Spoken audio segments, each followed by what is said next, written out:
Жәмәғат менә фәнни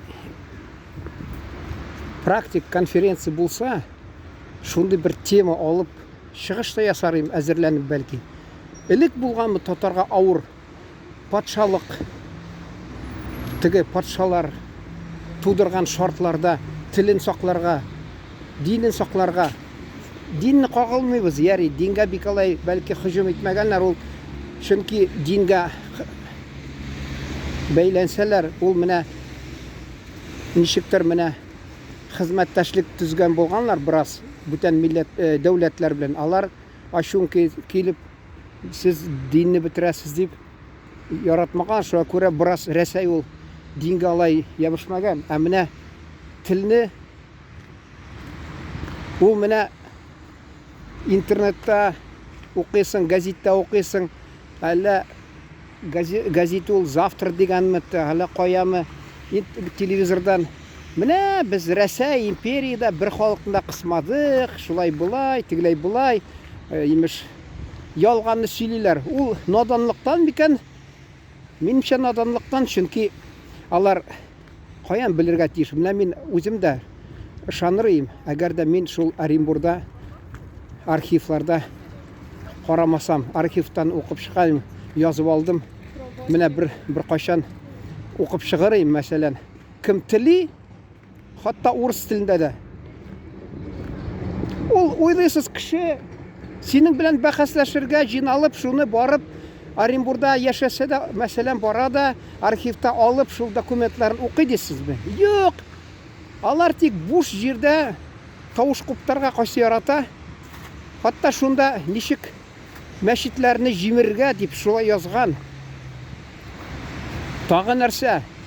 Алар татар димәгәннәр. Магометане дигән. Магометане дип ниткәннәр. Хатта мин укып чыктым анда. Нугайбаклар хакында бер документны кызык булды ул. Октябрь 1905 ел патшаның манифесты. Теләсә кем, мәсәлән, үз теләчәге белән динне тота ала, үз динен. Шуңа күрә инде ул теге куда свободы делся гнет, урысча инде. Татарча мен белмим. Мен Габдулла Тукайны мен бала чакта урыс авылында шул теге кайсы вакытта теге тәрҗемәсен укыйдырым. Шуны әйтәс килә. Ул вакытта ирек бирә башлаганнар, ә инде татар байлары, купецлары йоклап тормаганнар. Кем вакытында православие күчкән, шулар белән эш алып барганнар, яңадан ислам диненә кайтсыннар дип. Ул менә мәсәлән вакытында теге шатланып сөйләгән миңа Екатеринбург шәһәрендә Әлфия ханым дигәнме, Әлфия Туташмы, кызганычка белмим. Ул әйткән, менә без Париж дигән авылга барып шул Сабантуйны төшереп кайттык ди, шатланып. Мин аны белдем инде, электә алар теге сугышка барып кайткач, авылларына шундый исем кушканнар төрле, менә бу Париж дип атаганнар инде. Вот, шунда нагайбаклар яши. Ә менә бу Оренбургда да күп булганалар, чөнки сәүдә итеп, безнең купецлар шунда мәчетләр төзеп, хатта Оренбург янында Неженка дигән авыл бар. Анда ширкәү дә булган, ансын яңадан яңартканнар мәчеттә. 2 катлы мәчет. Ул архитектурасын карасаң, безнең Покровка авылындагы кебек архитектура, аны әйтәләр Хусаиновлар акчасына төзелде, шуңа күрә бер төрле архитектура дип сөйлиләр. Шуны әйтәс килә. Шунда мин аны архивта укыдым. Бер нагайбак гаиләсе, анасы һәм малайы, бу татар сәүдәгәрләр аны сөйләшкәндә, инде бу ислам диненә кайткан ханым. Ә бу ханым теге малайына да куша икән, син мусулман диненә кайт, балам. Безнең нигездәге шул динебез дип. Теге каршылашкан. Бу моны өенә дә кертмәгән. Өенә дә кертмәгән хатта. Шуңа инде ни язган инде гаризамы шул ни жалобы, ничә шикаят кылган инде. Шикаят кылган инде. Шуны тикшергәннәр. Шул хакында bir материал укып чыктым. Әйе, җәмәгать, менә шундый хәлләр булган. Хәзер инде менә әйтәсе килә, телевидение бик көчле, ул менә перестройка кадәр, хатта без авылда зар какшап, Казаннан радионы тыңлый, нитеп, нәрсә дип нитәләр ие. Ну, дөресен, зар какшап инде, татарча шул радионы тыңлый алмыйчы без, мәсәлән. Гәзитләр безне авылга килделәр Татарстаннан, авыллардан алар берничә ел яздырганы, ватаным Татарстан ни. Без мәсәлән балачакта җиңги шул яклардан булгач, ул безгә татар телендә әкиятләр укыйдырый. Biz biraz şul öğrengenik Tatar ədebi tilini. Bik ağır buldu çünkü televizor barısı da Urusça, radio Urusça, gazetler hammasi Urusça, kino klubda Urusça.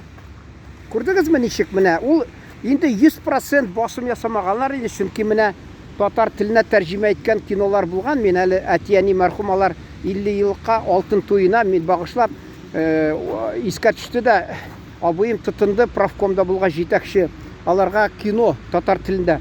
Анда теге "А если это юк, еще раз про любовь" дигән киноны, шуны имеш алып килгәннәр Оренбургдан, шул татар теленә дубляж ясаган. Шуны күрсәттеләр хатта клубта шул киноны. Ул вакытта булган иде дубляж. Тик безнең авылга җитмәгән, чөнки безнең авылда татар бар дип шутламаганнар. Әгәр дә 100% татар булса, шунда бәлки килер ул бераз бер мизгил. Кинолар, Рублевны кара, монголы, татары дип ничек яман рәвештә күрсәткәннәр аларны. Шуны күрсәтеп, мәктәптә дә безне гел кимсетеп, сез һөҗүм иткән завоеватели дип безне мыскыллап шулай шундый нитләр. Инде татар гарләнеп, инде күбесе татар буласым килми дип нәрсә дип. Ул шундый батырлык кирәк, рухи батырлык. Мин татар дип. Ник менә ул хәзер шул вакытта без өйрәтмәгәннәр, сезнең батырлыгыз көчле булды сугыш вакытында.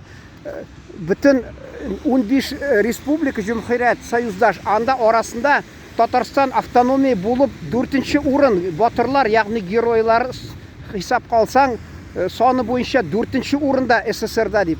Нигә әйтмәделәр, мәсәлән, шул билем булмады безгә кызганычка каршы бездә. Хатта теге үзәк телевидениедә да теге Брестская крепость, инде мин татарча тәрҗемә итә башласам, вакыт уза инде, гафу итегез. Шул әйтәсе килә. Шуны да Гаврилов белән интервью ясаганнар да, так поступает настоящий русский солдат дигән, Гаврилов әйткән, я не русский, я татарин дигән. Шулан ди аны башка чакырмый башлаганнар шул телевидениегә ди. Күрдегез менә ничек шул Мәскәүдә ни. Ул инде әйтәсем килми, шундый аларда канун булды, шундый татарны кысырга, телен бетерергә. Юк, әкрен-әкрен аны алып бардылар. Әкрен-әкрен идеология шулай көчәйде, чөнки бер халык булырга тиеш, совет халкы, единый общий советский народ. Аны инде аңлаганнар, мен белән бергә укыган урыс кызлары. Мин татар теле турында, татар милләте, татар гырыф-гадәте, мәдәният хакында кузгалта башласам, сүзне миңа бәйләнәләр. Яр инде бездә бер дишу, единый общественный советский народ дип мине гел туктатырга тырышалар урыс кызлары. Ул менә шул перестройка тын ала алмыйчы торган әдәмгә саф һава биргән шикелле, шундый менә шундый тыелды ул безгә, безнең халыкка. Бераз халык ысул түгел инде. Кылгынып, ашыгып инде тын алырга бирделәр инде шул перестройкада. Хәзер уңайрак бер ягыннан билем аласың да, мәсәлән, татар кешесе интернетта җитәрлек, бәхәсләшәсең рәхәтләнеп, үз телеңне саклап, яклап, үз телеңне, тарихыңны белсәң, үзеңнән мәсәлән безнең хукук бар, шуны яклап. Аны бит була татар кешесенә тарихка карап, өйрәнеп язырга, үзебезнең бабаларыбыз хакында, телебезне яклап, бер канунда каршы килми, бу бер канунга да каршы килми. Әгәр дә ул безнең канунларга каршы килми, безнең төп максатыбыз нинди булырга тиеш, җәмәгать? Туган телебезне сакларга, өйрәнергә, тарихыбызны өйрәнергә, мәдәниятне һәммәбезгә Һәм шуның белән таныштырырга